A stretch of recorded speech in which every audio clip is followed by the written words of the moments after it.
السلام علیکم ورحمۃ اللہ وبرکاتہ۔ الحمد للہ وحدہ والصلاة والسلام علی رسول اللہ،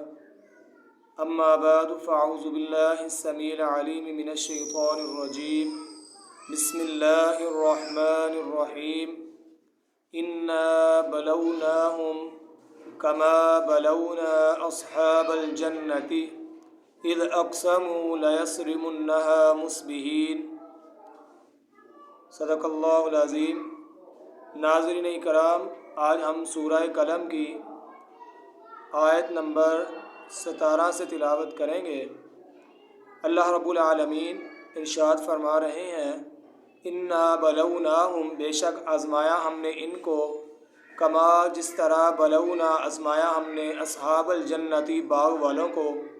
اذ اقسموا جب وہ قسمیں اٹھا کر کہہ رہے تھے،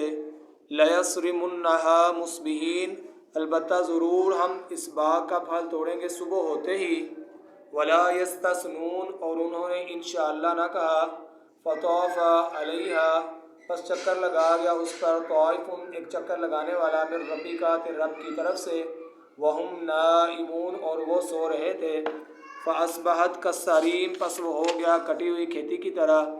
فتنادوا مصبحین، پس پکارا انہوں نے ایک دوسرے کو، مصبحین صبح ہوتے ہی، ان غدوا، یک چلو، علی حرثکم، تم اپنے باغ کی طرف، ان کنتم صارمین، اگر ہو تم پھل توڑنے والے،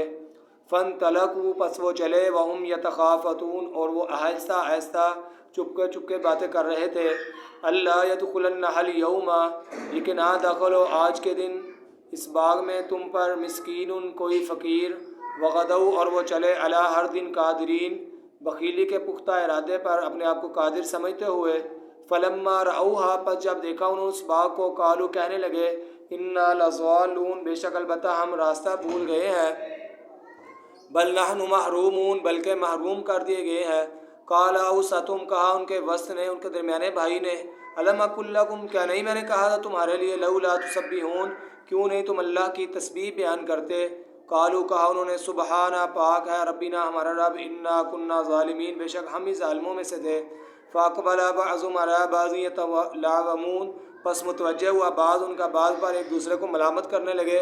قالوا، کہا انہوں نے، یا ویلنا، ہائے کاش، انا کننا طاغین، بے شک ہم ہی سرکش تھے، عسیٰ ربنا یبدلنا، امید ہے ہمارا رب ہمیں بدلہ دے بہتر اس باغ سے،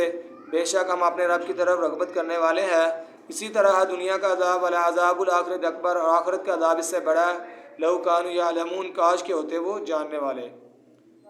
ناظرین کرام، آج کے سبق کا خلاصہ یہ ہے، یہاں پر اللہ رب العالمین ایک باغ کا قصہ بیان کر رہے ہیں۔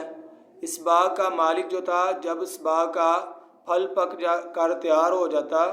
تو وہ اس باغ کے 3 حصے کرتا، ایک حصہ وہ اللہ کی راہ میں تقسیم کر دیتا، ایک حصہ اپنے قرابت داروں میں، مسکینوں یتیموں میں، اور ایک حصہ جو تھا وہ باغ کے خرچے کے لیے رکھتا۔ جب اس باغ کا مالک فوت ہو گیا تو اس کے 3 بیٹے تھے، انہوں نے کہا ہمارا باپ تو ایسے ہی تھا، ساری عمر اس نے مسکینوں یتیموں کو کھلا دیا، ہمارے لیے ترکے میں کیا چھوڑا، ایک باغ ہی چھوڑا ہے نا۔ تو انہوں نے بخیلی کا ارادہ کیا کہ اس بار جب پھل باغ کا تیار ہوگا تو ہم جو ہے نا کہ اس باغ کو صبح ہوتے ہی پھل توڑ لیں گے اس باغ کا، اور تاکہ ہمارے پاس کوئی مسکین یتیم نہ آئے۔ وہ لالچ کرتے ہوئے بخیلی کے اوپر اپنے آپ کو قادر سمجھ رہے تھے، جبکہ راتوں رات اللہ رب العالمین کا عذاب آیا اور اس سارے کا سارا باغ جل کر راکھ ہو گیا۔ ناظرین کرام، اللہ رب العالمین جب انسان کو مال دیتا ہے تو اللہ رب العالمین نے جو مال دیا ہو تو انسان کو اس مال میں سے اللہ کی راہ میں مسکینوں، غریبوں، یتیموں میں، رشتہ داروں میں بھی تقسیم کرنا چاہیے۔ آج تک کے لیے سبق کے لیے اجازت دیجیے، انشاءاللہ العزیز اگلے سبق میں ملاقات ہوگی۔ وآخر الدعوانا ان الحمد للہ رب العالمین۔ السلام علیکم ورحمۃ اللہ وبرکاتہ۔